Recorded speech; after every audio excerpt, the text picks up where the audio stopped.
Welcome to Historic St. Mary's City, Maryland Day celebration.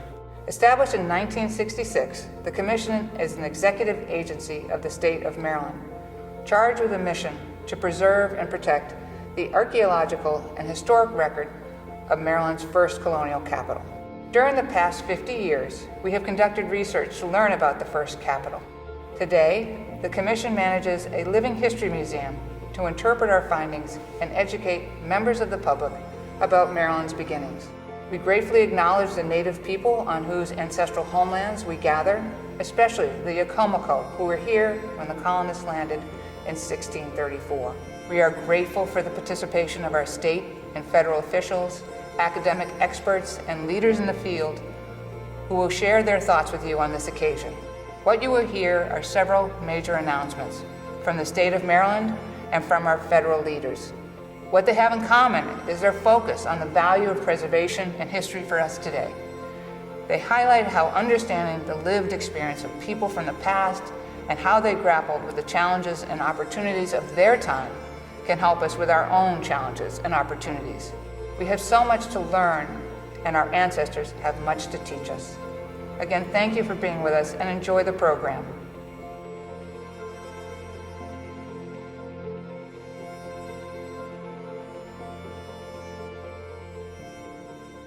Nule Lipta Ale Pak. Welcome. I'm glad you're here. To my elders and ancestors who have walked in front of me, I thank you. First, I must thank the Creator. Creator, we thank you for today's sunrise. As the day begins with the rising sun, we ask that you help guide our steps and give us courage so that we're able to see the truth and hope through the circle of life on the path we have chosen, so we may do so with honesty, dignity, and respect. Help us to remember to love and feel compassion for all mankind, and show us that it is right to make decisions with our heart, even at times when our heart hurts. Bring into balance mentally, physically, spiritually, so that we're able to know our place here on this earth, in life and in death. Give us the wisdom so that we're able to make wise choices in all things which are put in front of us. Hello, it's an honor to join you to celebrate Maryland Day 2021.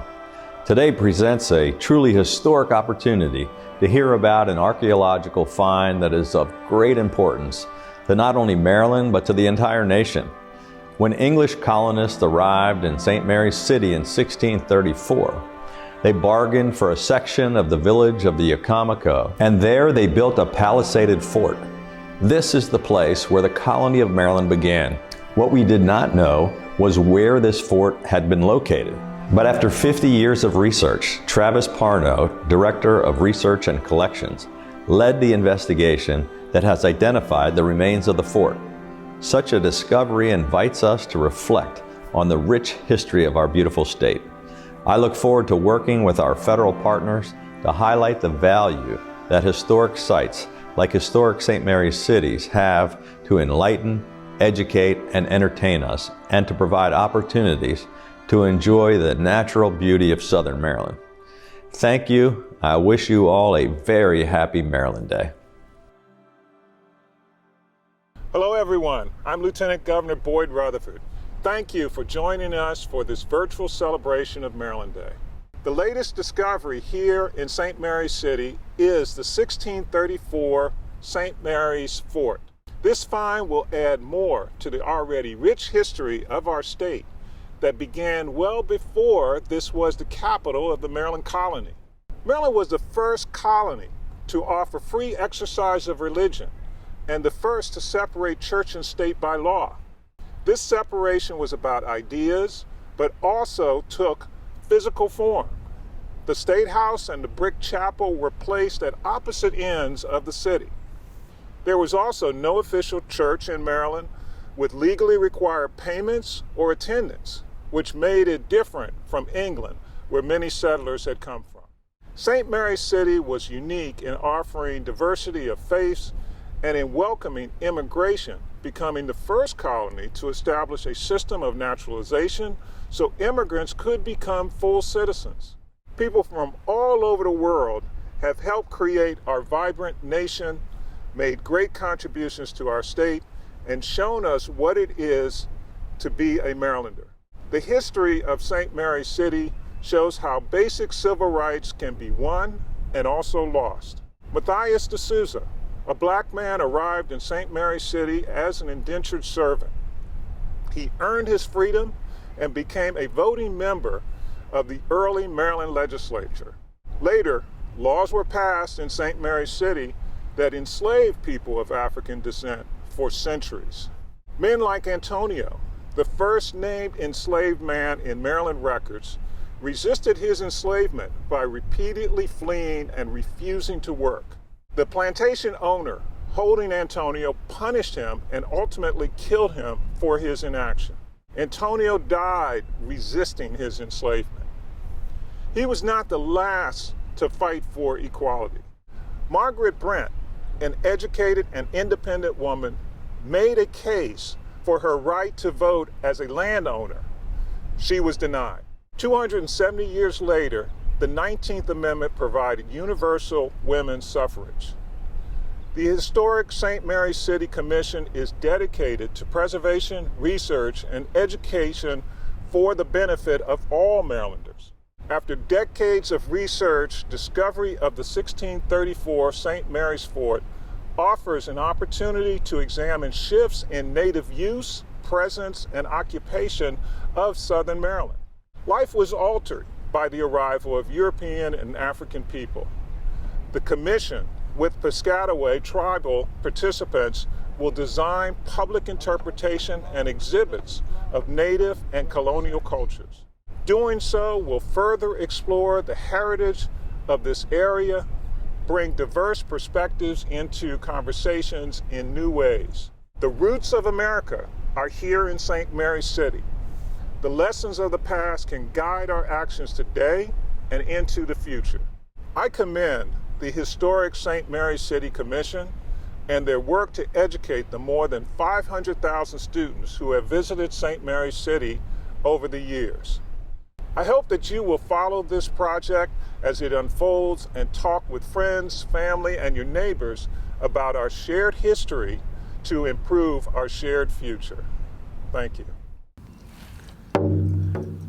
To us as Native people, the drum represents the heartbeat of life. When we're very quiet and we're very still, we can feel that our heart has a sound and it has a rhythm.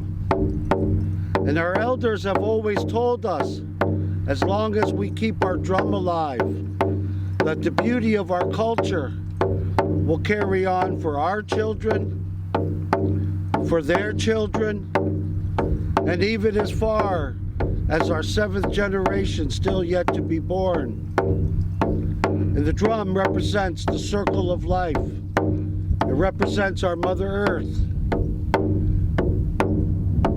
our grandfather the sun, our grandmother the moon. But it also teaches us that we're all members of the human family collectively together. For we all have that same heartbeat. And we all laugh the same way. And we all smile the same way. For we're all members of the human family together. And for us as Native people to keep the beauty of our culture and our traditions and our history alive, it all begins with our heartbeat.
It's my distinct pleasure to share with you the story of a major archaeological discovery made here at historic St. Mary's City.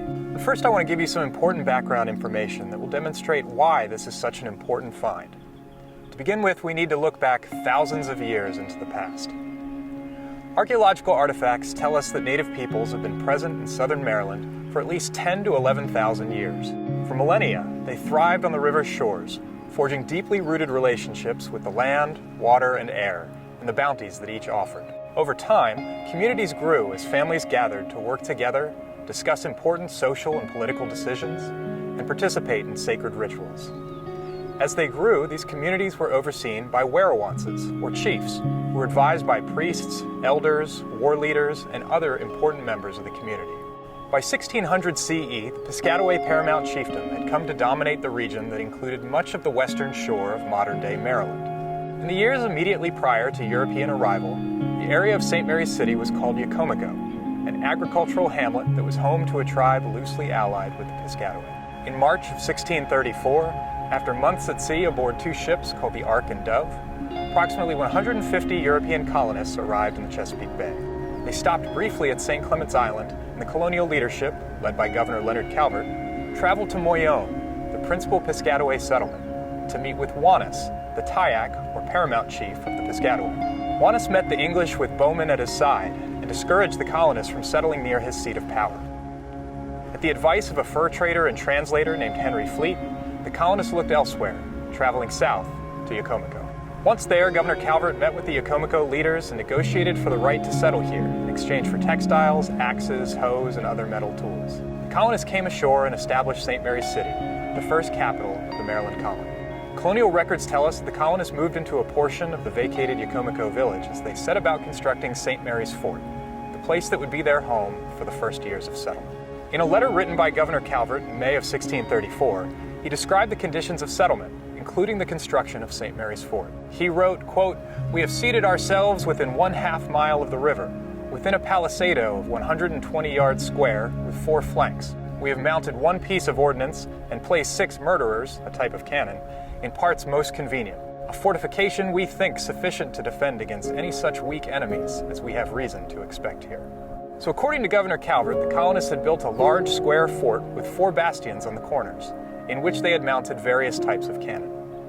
The fort walls were built of palisades. A palisade is a type of wooden fortification made by placing timbers side by side in a trench and then filling the trench in, forming a large wooden wall that would have stood 10 to 14 feet high. We don't have a ship's manifest from the Ark and Dove, but we estimate that approximately 150 colonists crossed the Atlantic in the first wave of colonization. The colonists came from all walks of life, from Maryland's first governor, Leonard Calvert, whose family owned the colony, and other wealthy merchant planters, to the less well-off people who came over as indentured servants, hoping to earn their own plot of land on which to build a home. Also included among the initial arrivals was Father Andrew White, a Jesuit priest who recorded many of the details about the journey that are invaluable to our study of early Maryland, and Matthias de Souza, a man of African ancestry who came here as an indentured servant, but soon earned his freedom and participated in the Assembly of Freeman in 1642, becoming the first person of African ancestry to participate in English colonial governance. Matthias de Souza was likely more of the exception than the rule.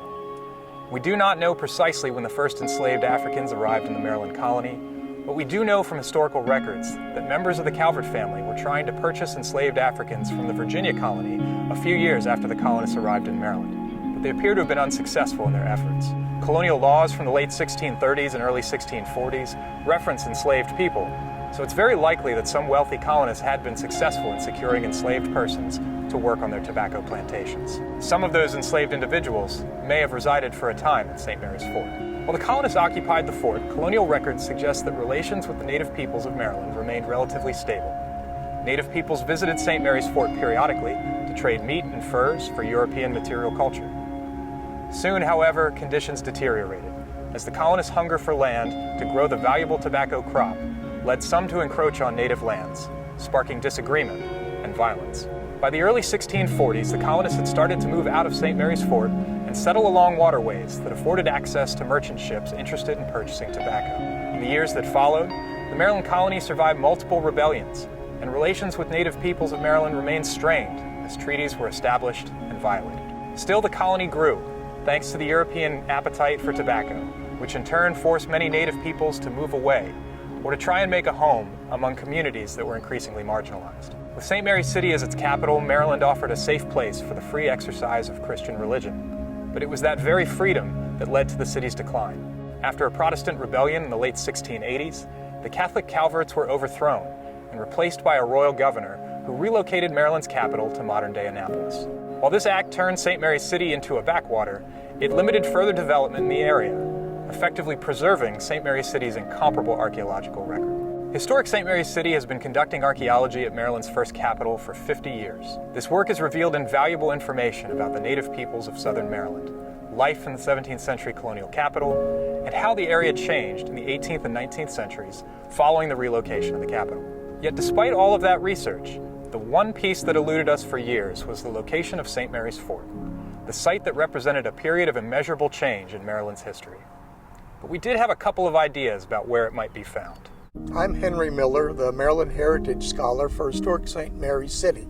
I've been exploring the colony for many, many years. One of the most enduring mysteries of early Maryland is where was the 1634 fort? Local legend had it that it was over on the river bank, near where Dr. Broome in 1840 built his plantation house. And we've done some archaeology there, and there are early artifacts, but not in large numbers. In 1980s, we did a survey of this field called the Mill Field, and were astonished to find a massive concentration of early artifacts. This led Dr. Timothy Reardon to propose that the fort may have been over here, but we didn't know for sure. We had to have more evidence. In 2017, we received a grant from the Maryland Historical Trust, with support from the Historic St. Mary's City Foundation, to test our hypotheses. We used the grant funds to hire a geophysicist named Dr. Timothy Horsley.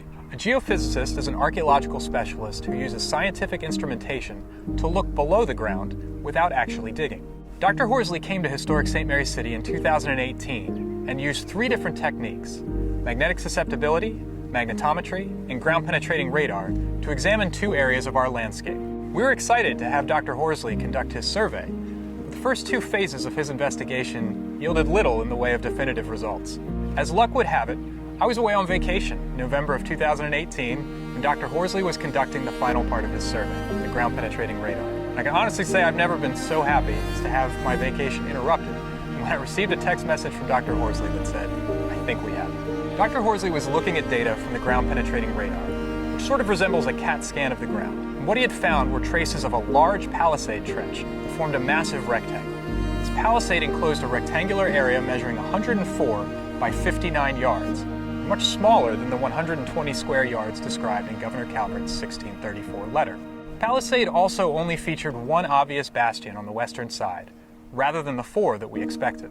Within the palisade, the ground-penetrating radar survey suggested the presence of many other cultural features, such as hearths, pits, and small circular features called post holes, which represent where buildings once stood. Some of these buildings appeared to have been rectangular timber frame English colonial buildings, while others resemble circular or rounded structures that may have been built by native peoples. While the data looked exciting, we needed to excavate a portion of the site to see if we could determine when it was constructed. Simply put, the geophysical survey could suggest what lay beneath the ground, but could not tell us when those features were created. In 2019, I led a team of archaeologists to excavate an area on the west side of the site. These excavations revealed part of the trench that formed the western wall in the bastion. We excavated a portion of the trench and found that it was 2 feet wide and nearly 3 feet deep. At the bottom of the trench, we identified the remains of palisade timbers, visible now only as stains in the soil. This evidence, combined with the artifacts found in the trench fill, confirmed that we had indeed located the remains of the 1634 St. Mary's Fort.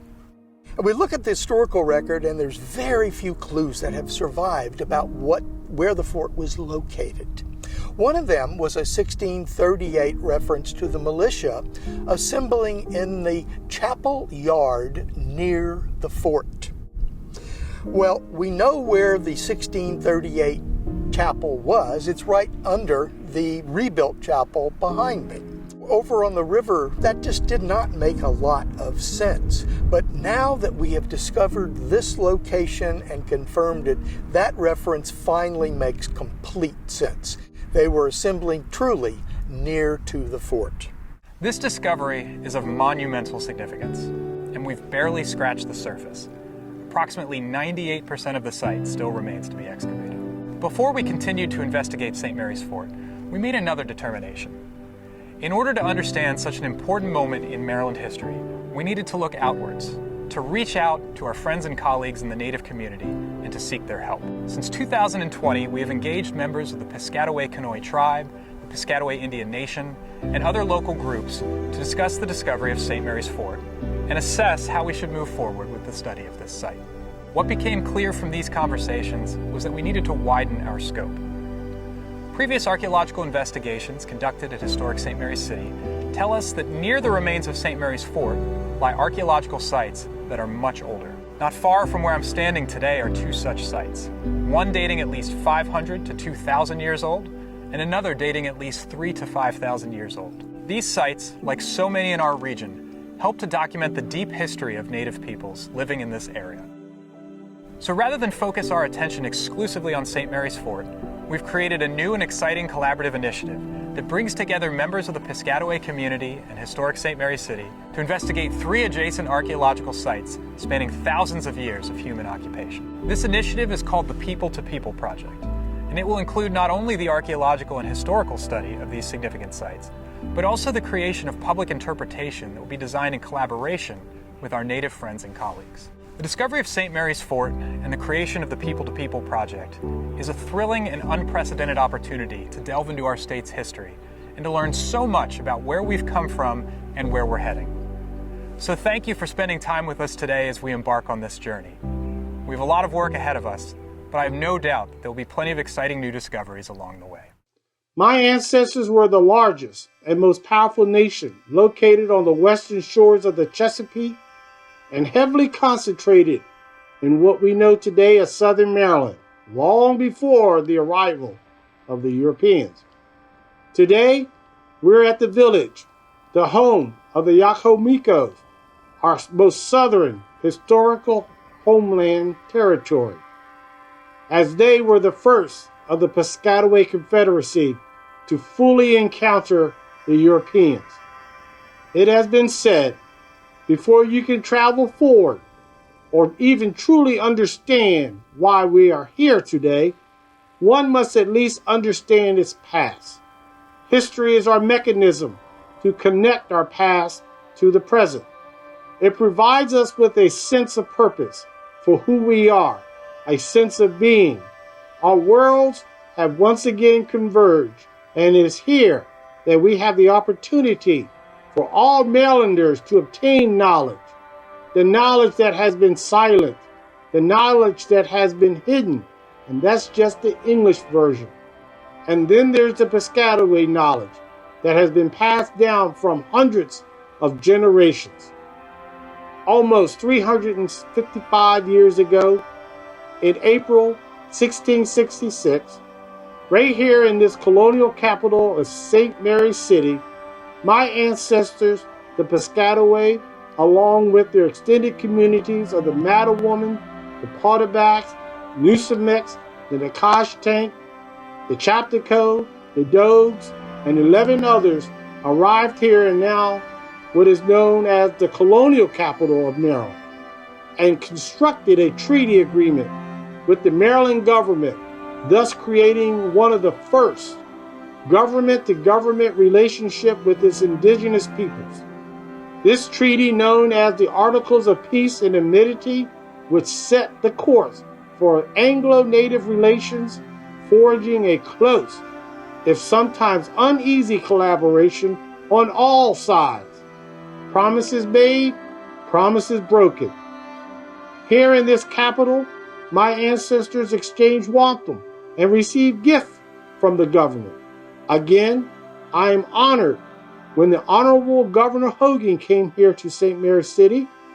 I presented him a pendant of a deer antler button with attached string of wampum, signifying the continuous relationship of the Piscataway Conoy people. That wampum is housed at the State House in Annapolis today, with a replica here at the Blackie Stone Room at the St. Mary's College. Today I possess the same wampum to represent the continuous government-to-government relationship with the Piscataway Conoy people and the great state of Maryland. Ladies and gentlemen, our history runs deep. Today, this place known by my relatives, my ancestors, is unfortunately unfamiliar to us. It represents a time and space only to those who came upon our shores, looking for shelter, looking for new hope, looking for a new beginning, and looking for religious freedom. But at what cost? And to who shall pay that cost? We come here on what is considered Maryland Day to commemorate our ancestors, because this is where the Creator has placed us. This is the place where some of my ancestors rest, and hopefully into perpetuity. Here, we are deemed to enlighten ourselves and not only to explore the history as it was only written by the colonists, but also from the perspective and knowledge of what is known as Maryland's original people, through Piscataway eyes, and to expand our rich history of what makes her today. The People Project will now finally revisit the conversation and become more inclusive. This project had the opportunity not to start from scratch, but to learn from the mishap, the exclusions, the lack of understanding, and yes, the genocide of the written language. Let's agree to sit down and converse not only the good and happy stories, but also the stories that are deemed unfavorable. Those conversations will shed light onto stories that generally were considered dark and hurtful, or those not fitting the mold, the agenda.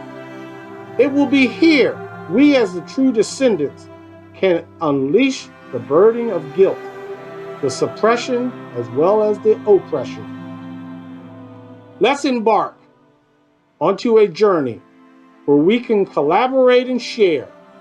Let's be true to ourselves and to those who may cross our path. Let's use technology to help identify our past without desecrating what is sacred. And let's also be respectful in doing so. May we thank Mother Earth for her beauty and all that she has given us. Have her remind us never to take more than we need from her, and for her to remind us to always give back more than we take. Wanishi, thank you.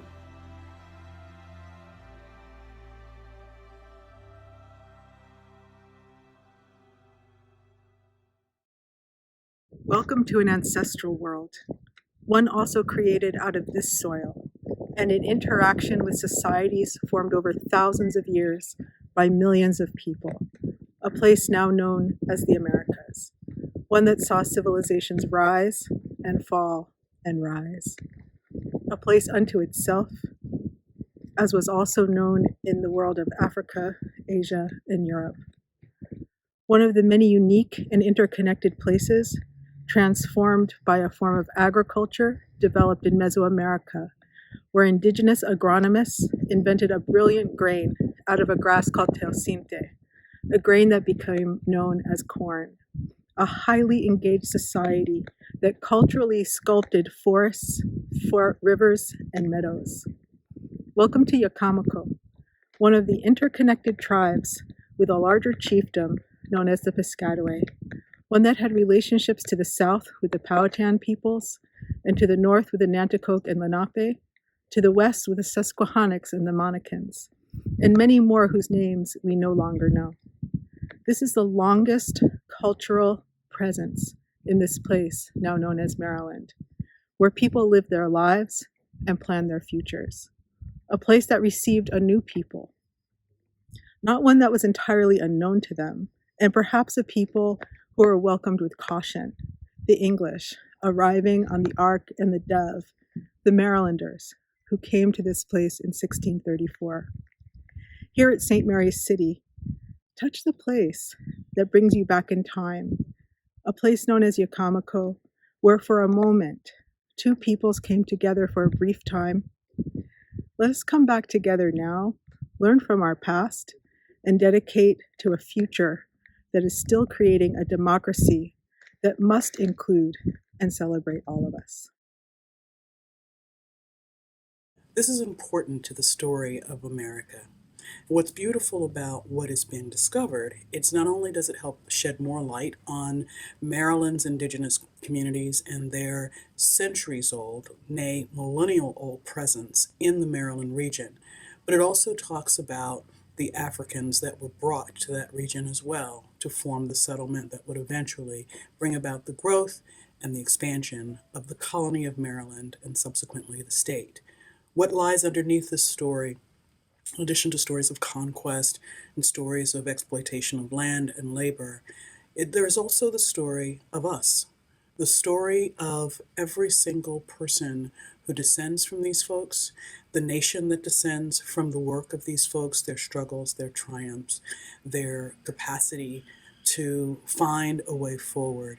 And I think that once we begin to really understand, once we begin to interpret these important stories that acknowledge and share the fact that diversity has been at the core of the founding of this nation, conflict has been at the core of this nation, but so has promise, so has compromise, so has finding ways forward that can, again, benefit all. So, again, I say congratulations on this find. It's extraordinary.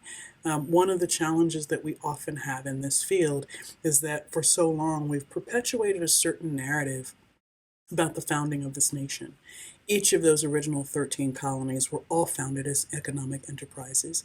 Each of the 13 colonies all had direct conflict with their indigenous communities, and each of the 13 colonies found ways to, again, exploit land and labor to advance an idea that would eventually include all of us, even if it didn't intend to in the beginning. And so I think as you think about all of the discoveries yet to be made, because I understand that less than 2% of the site has been excavated at this point, but as you begin this important work, we're going to discover so much about each other, so much about those early beginnings that will help inform us moving forward. And the more important thing is, not only does this give us an opportunity to shift interpretation at Historic St. Mary's, but at all of our historic sites that deal with early colonialism, but it also gives us an opportunity to do more. It gives us this rare taste, this opportunity to reflect, to grow, and to ensure that future generations really understand what happened, not understanding what we hope would happen, not trying to gloss it over, but really deeply discovering all of the things that brought about the state of Maryland, all the things that made it a part of this collective of 13 colonies that would eventually form the United States. And the United States would take with her the lessons that it learned, lessons about freedom, lessons about equality, but also, unfortunately, those lessons about expansionism, those ideas about capitalism, the ideas that would strengthen and as well as weaken us. And so if we're really going to posit that understanding history helps us repeat those mistakes, then we have to make sure that the history that we are teaching is rich, reflects all of those who helped make it, and then we can really begin to make sure that we aren't repeating mistakes of the past. But we can't do that until we really deeply uncover everything that we know about it. And so again, congratulations to my colleagues and peers at Historic St. Mary's City on this important find, to the state of Maryland that is supporting this effort for archaeology. And until then, I'll see you soon. Best of luck, my friends. So this is a major archaeological discovery. It is truly where Maryland began. Led by Leonard Calvert and a number of other people, when they arrived here in 1634, they were undertaking a challenging but very significant step in human history. This was not only a British colony, one of the fourth one to be established in what is now the United States, but it was also an effort to create a new society. And what I mean by that is, how could people from varied ethnic backgrounds and diverse religious beliefs possibly live together? The popular opinion of the time was that was impossible, and you had to have a state religion to produce unity for people. Lord Baltimore thought that was not necessarily true. So when they arrived here, they undertook an ambitious effort to create a society where liberty of conscience and the free exercise of religion would be the way people lived together. And it actually proved to be successful. This significant historical discovery will profoundly impact our understanding of the settlement's early days and the interactions between indigenous residents and the arrival of European colonists and enslaved Africans. As Maryland's first capital, St. Mary's City has given our nation several of its most fundamental values: separation of church and state, the belief in religious toleration, the first person of mixed heritage granted voice and vote in the Maryland legislature, and the earliest known example of the fight for women's suffrage.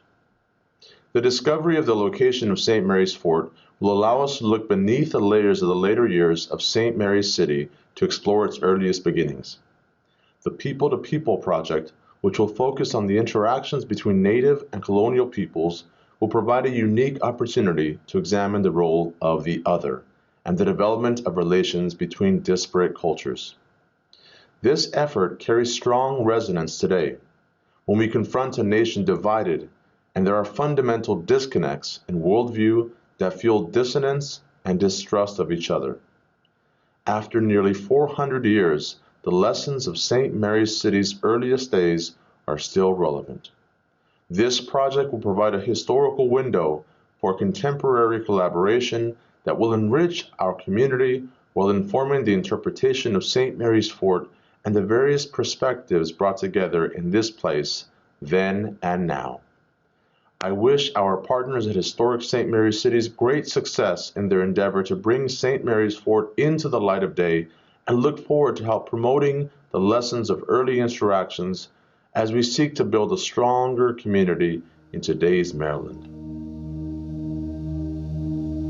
For anyone who loves Maryland and its history, our little city of Historic St. Mary's City is at the heart of that history, still a mystery that captures our imagination. The commissioners of Historic St. Mary's City and I carry on the mission we are charged with to preserve and protect the archaeological and historical record of Maryland's first colonial capital, and the development of the site as an educational center for students of all ages. We have many of our political leaders celebrating with us today.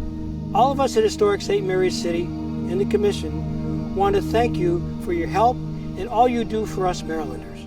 One person who is not with us in body, but I feel his spirit, is past State Senate President Mike Miller. He was the consummate Marylander who was a scholar of Maryland's history and who is the greatest historical benefactor of Historic St. Mary's City ever. I urge everyone to offer a prayer for Historic St. Mary's City in honor of Mike Miller. Freedom of conscience in Maryland landed with Leonard Calvert and Father Andrew White, S.J., and their companions on the Ark and the Dove. They planted the seeds that grew into many of the freedoms we enjoy today as Americans. May God continue to bless our United States and our beloved Maryland. Welcome to Southern Maryland. I am Lucille Walker. I am the Executive Director of the Southern Maryland Heritage Area, also known as Destination Southern Maryland, a state heritage area. And we are announcing today that we are about to become a national heritage area. Why? Well, to begin with, it's here in Southern Maryland for the first time in the Western world that religious freedom was ever codified into law. The first time this basic human principle, this founding right, was put into law, and that was here, and it's huge. We are a land of many firsts and contrasts. We are where the Piscataway, the first people, have survived. They're still here, survived against all odds and creating a new legacy. We are an African-American story. Again, people who have survived against all odds. And here in Southern Maryland, there is a United Nations site of remembrance, honoring that struggle, that resistance, that heritage. We are where Matthias de Sousa, the first person of African descent ever served in a legislature in America.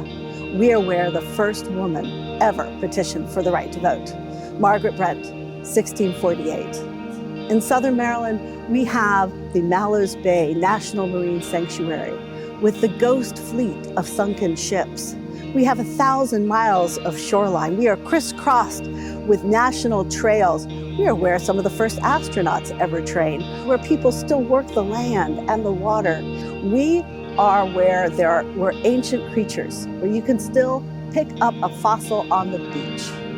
We are Calvert, Charles, St. Mary's counties, soon to include Southern Prince George's County in the national designation. So we join today together in celebration of these two remarkable announcements, the National Heritage Area and the discovery at historic St. Mary's City of the historic fort. All of this informs who we are, who we were, and who we want to be. Hi, I'm Congressman Steny Hoyer, and I'm proud to join Historic St. Mary's to celebrate Maryland Day 2021. As we mark this anniversary of the landing of the Ark and Dove in 1634, we do so with the exciting news that the original site of the fort they constructed, Fort St. Mary's, has been discovered and is now being excavated. We have so much to learn from that site, which I'm certain will yield both interesting finds as well as the greater detail about life in 17th century St. Mary's, particularly the relationship between the first European settlers, the first African Americans brought here in slavery, and the Native American nations they encountered. Celebrating Maryland Day offers us an opportunity not only to look back on the complex and sometimes difficult history of our state, but also to be proud of what we have achieved over the last 387 years. Together, over the centuries, Marylanders have built a state that celebrates diversity, equality, justice, and opportunity. And our job in 2021 and beyond is to make sure that this chance is equal for all Marylanders, that everyone has a fair shot. I look forward to continuing to work with my colleagues in the Maryland Congressional Delegation to achieve that aim. Just as I'm excited to continue working with Historic St. Mary's to ensure that our state's history is studied and preserved. That's why I was proud to introduce legislation along with Senators Cardin and Ben Hollen to designate Southern Maryland as a National Heritage Area in partnership with the National Park Service. Once enacted, this designation will share the story of rich cultural, historic, and natural resources of Southern Maryland. And it will provide federal funding to support conservation and historic preservation in one of Maryland's most iconic regions. We have a shared responsibility to do our part today to ensure that Marylanders of tomorrow can continue to learn our history, to treasure our natural and historic spaces, and to enjoy opportunities that their forebears made possible. Thank you, and have a happy Maryland Day. Hi, I'm Senator Ben Cardin. I have the privilege of representing the great state of Maryland in the United States Senate. Greetings to everyone gathered virtually in historic St. Mary's City and across our state. Happy Maryland Day. Congratulations to Dr. Travis Parno and the historic St. Mary's City archaeological team. You have an exciting task ahead to integrate the original St. Mary's Fort into historic St. Mary's City living history before Maryland's 400th anniversary in 2034. This find is one of many reasons this extraordinary region deserves to be recognized by Congress as a National Heritage Area. National Heritage Areas are large lived-in landscapes where historic, cultural, and natural resources combine to form cohesive, nationally important places. In 1984, Ronald Reagan called the very first National Heritage Area a new kind of national park and brought together heritage, conservation, recreation, and economic development. Today, the federal program includes 55 National Heritage Areas. I look forward to working with my colleagues, Steny Hoyer and Chris Van Hollen, as well as local Tri-County partners, led by Lucille Walker, to make the Southern Maryland National Heritage Destination Southern Maryland Area number 56. Thank you to everyone who's making this history happen. And again, happy Maryland Day. Hi, I'm Chris Van Hollen, and proud to represent our great state of Maryland in the United States Senate, and especially pleased to join the entire historic St. Mary's City family for today's Maryland Day celebration. St. Mary's City is a crown jewel of our state, combining history, archaeology, and community on hallowed ground that has been enjoyed by generations of Marylanders, young and old. Today we celebrate both the 387th birthday of our great state and the recent discovery of St. Mary's Fort, which was built by English settlers in 1634. This landmark excavation has helped unlock keys to our past and helped reveal and preserve important parts of our state's history. It's an achievement that will be studied by historians for years to come and explored by visitors from across the country and around the world. St. Mary's Fort is one of the oldest colonial archaeological sites in Maryland and was the fourth English colony in the country. This very spot facilitated cultural exchanges between English and native cultures, and I'm pleased to know that St. Mary's City is partnering with members of the Piscataway tribe and other stakeholders to learn more about the fort's history. In Congress, I've advocated for the protection and preservation of many of our state's historic sites and was pleased to be an original co-sponsor of legislation to make Southern Maryland a new National Heritage Area. St. Mary's is a historical marvel and must be preserved along with other historically significant locations throughout our state. And I look forward to coming down to historic St. Mary's City once again, once we beat this pandemic. Thank you to the entire historic St. Mary's City team for your hard work and all you do for our state. Happy Maryland Day. Hello, this is Maryland Senate President Bill Ferguson. It's fantastic to be with all of you for this year's Maryland Day, albeit virtually. Maryland Day is a vital celebration of our state's rich history each year, and it's fitting that this year's focus is on the St. Mary's Fort. Historic St. Mary's City provides each of us a lens into Maryland's history going back to our colonial days and beyond. The discovery of the original St. Mary's Fort's location is an exciting development that gives us an opportunity to reconnect with our state's earliest history as we approach our 400th anniversary. I am particularly excited about the People-to-People initiative in collaboration with historic St. Mary's City and members of the Piscataway community. We cannot truly understand Maryland's history, including that of St. Mary's Fort, without also telling the story of Maryland's Native American population.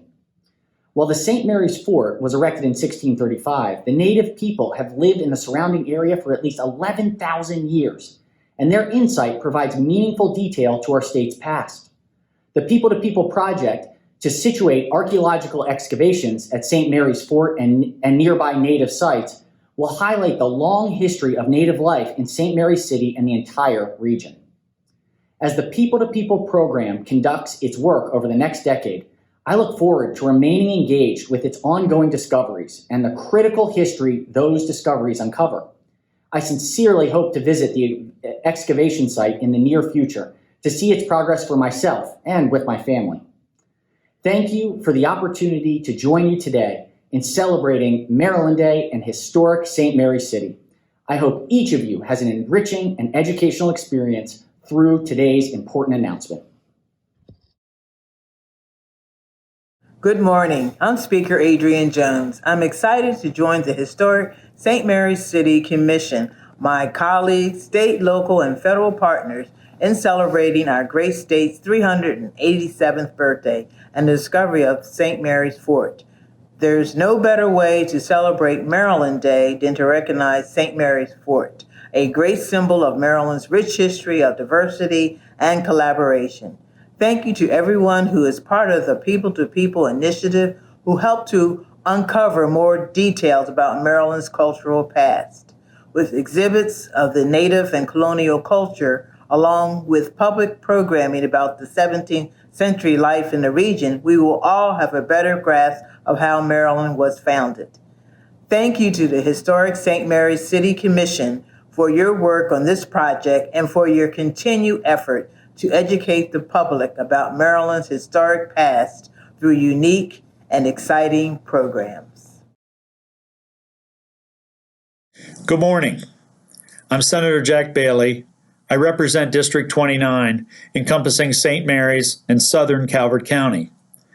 It has been truly an honor to work on drafting some very important legislation that I'm going to tell you about that involves historic St. Mary's City, and to be part of the exciting developments in the district and a wonderful opportunity to share and learn more about the rich history we have here.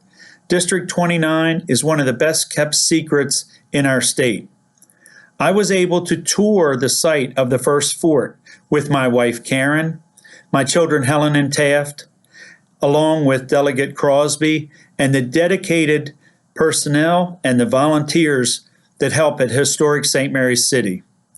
As we celebrate this Maryland Day, we are also working towards the future successes and celebrations that we look forward to in 2034.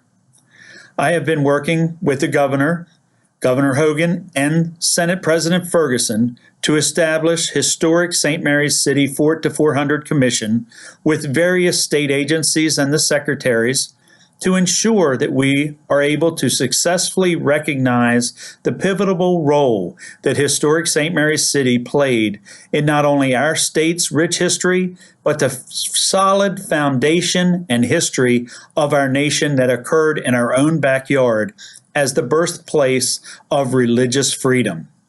I owe a debt of gratitude to everyone who has participated in this effort. The excitement for what the future holds as we prepare for our momentous occasion, our state's 400th anniversary, is unmatched, and we are excited to have such great people working with us towards an incredible celebration. I'm pleased to be here on the grounds of historic St. Mary's City as we celebrate this year's Maryland Day online. I wish I could be with you in person, but it's important not to derail the rapid decline in COVID-19 cases as the statewide vaccination effort continues. While the world's work went forward during the pandemic, so too did the work here at historic St. Mary's City. There have been some pretty exciting developments over the past year. I am proud to work with historic St. Mary's City in an effort with our federal partners to establish our region as a national heritage area. This would not only encourage further historic preservation, but it also heightens the public appreciation and support for the history and heritage of Maryland's birthplace. At this time last year, representatives from historic St. Mary's met with Senator Bailey and me to share the news of the discovery of St. Mary's Fort. This historic site, once cohabited by English settlers and Native Americans, is where St. Mary's County's long legacy of tolerance and cooperation between differing groups began. A direct through line can be drawn from this spirit to other historical figures such as Matthias de Sousa, an indentured servant who became the first African American to serve in any legislature in the United States. I applaud Historic St. Mary's City for working with Francis Gray of the Piscataway Conoy tribe in this effort. Their collaboration will ensure that as we continue to reveal our area's history, we do so collectively and inclusively. Both Senator Bailey and I were able to tour the area of this major discovery last summer. And it is not an understatement to say this is our Jamestown moment as we approach Maryland's 400th anniversary in 2034. I hope all of you enjoy the program of events this weekend as we commemorate the important history of our region and our state. Happy Maryland Day.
Historic St. Mary's City has a long tradition of integrating cutting-edge scholarship in history and archaeology with innovative public-facing museum practices.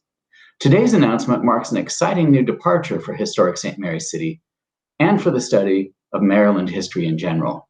These two intertwined projects, the excavation of the fort and the People to People initiative, promise to shed new light not only on Maryland's founding, but also on its 400 plus generations and counting of Indigenous history. These paired initiatives also point to the future, to future collaborations between the Piscataway Conoy tribe and Historic St. Mary's City, to the ongoing revisions to Historic St. Mary's City's permanent exhibition, and looking ahead to 2034 to the 400th anniversary of the founding of Maryland. I am very excited about this future and very much look forward to seeing the fruits of this collaboration and research in the years to come. I was invited to speak to you today because of my experience in learning from and teaching history. Now, I'm not a historian myself. I'm a lawyer by training. But in order to do the kind of work I was doing, which is to represent Indian tribes, you have to learn some history. And one of the things you learn is that there is no distinguishing between Native American history and American history, at least for the past 500 or so years. So in learning about Maryland Day and the historic colonial moment that it represents, I was not surprised to learn that the archival resources we rely on to tell the story sometimes conflict with one another regarding which exact calendar day the landing at St. Clement's Island occurred. Now, sometimes we say in the museum world, don't let the truth get in the way of a good story. And I do like a good origin story. But in fact, we should try to find the truth. And the reason I say that is because even though we're very fond of our stories, very fond of our origin stories in particular, the truth is often much bigger and better than we know.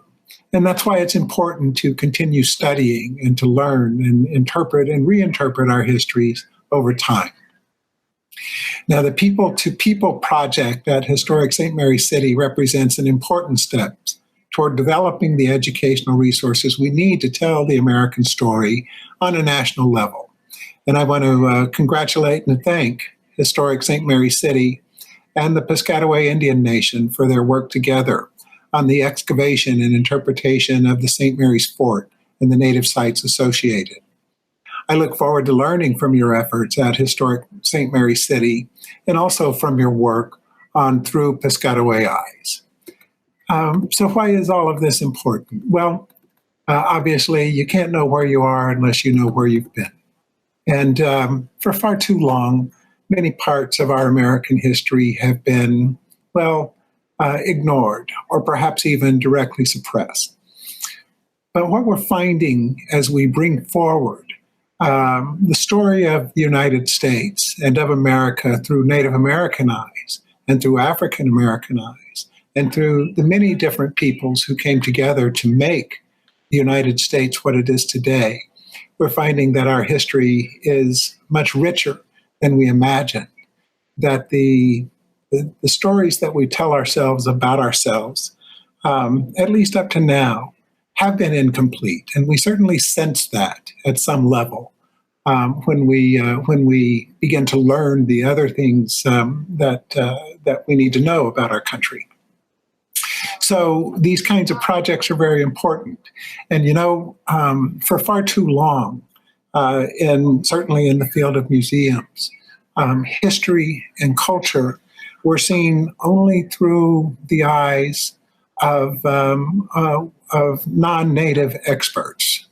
And so Native American history was being told, Native American culture was being taught by those who were not the most knowledgeable.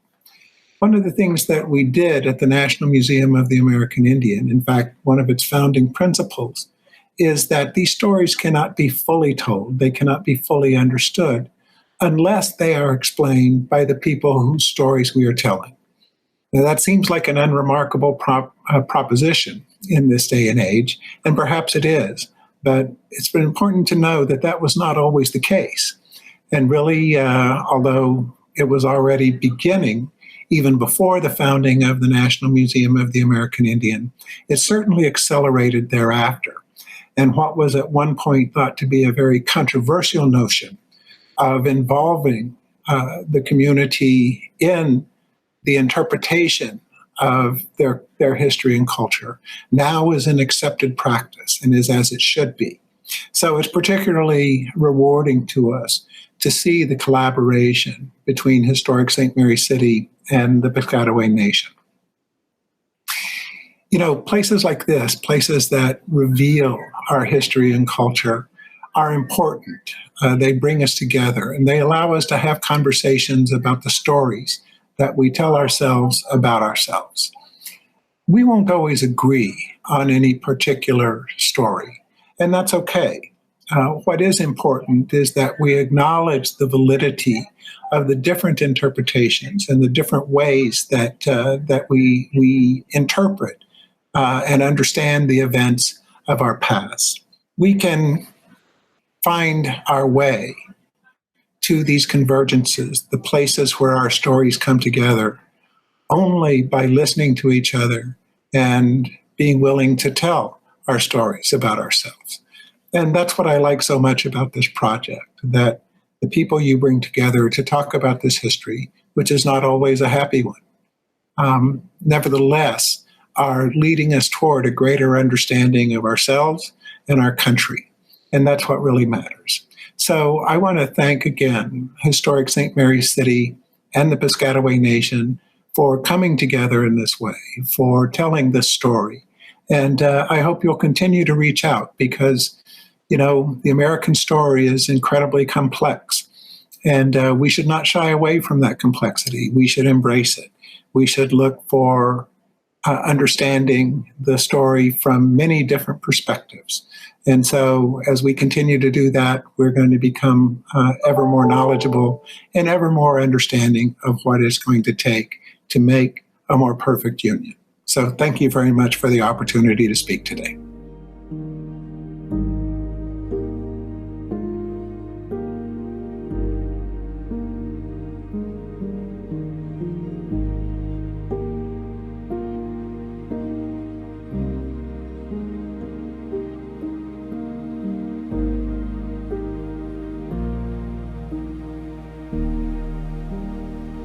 Thank you for joining us for our Maryland Day program. These are exciting times for historic St. Mary's City and all of Southern Maryland. We look forward to seeing you here and to sharing news about the People to People project and the National Heritage Area designation. Both will bring greater awareness to the rich history of our region and offer great opportunities for partnerships that strengthen our community.